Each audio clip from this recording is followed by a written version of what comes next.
Piove sull'oceano, piove sull'oceano, piove sulla mia identità. Lampi sull'oceano, squarci di luminosità.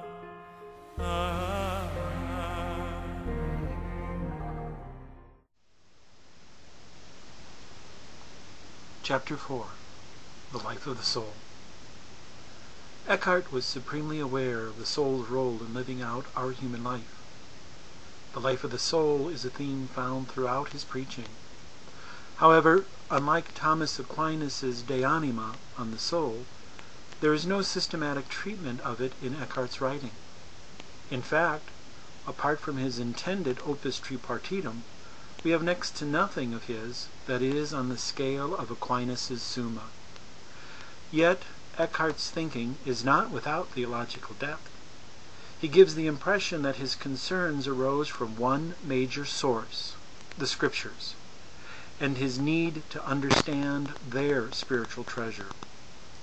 As with Aquinas, the revelation of Scripture was the springboard for reflection.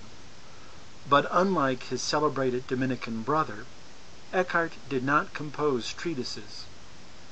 Rather, he responded to the circumstances he encountered. As a master at Paris, he responded academically to the disputed questions of his time and lectured on the Scriptures in his commentaries on Genesis, Exodus, and John. However, more often he responded to the preaching of the day's lesson, the life of the gospel reaching out to the life of the Christian. While his preaching is theologically demanding, he always tried to convey his meaning to the common person. To help explain his more challenging ideas, he would use illustrations or exempla, images or analogies.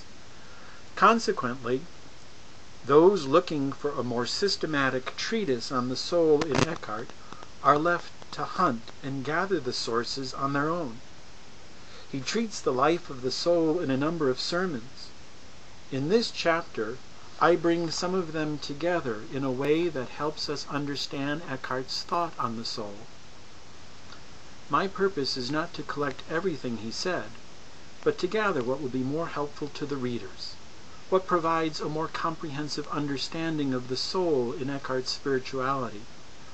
I believe it is important for readers even today, as my comments will show. You may ask, just how does the soul work? In one of his many sermons on the nobility of being human, Eckhart acknowledges the tensions that exist between our life here and now and our living where life is one being.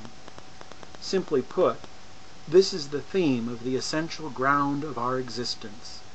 Conflicts, obstacles, oppositions are all packed into living our lives, and it is the soul that grounds a person amid joys and sorrows, light and darkness.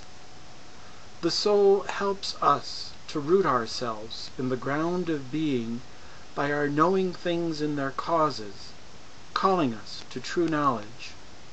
It is the soul that calls us back amid the chaos of our lives.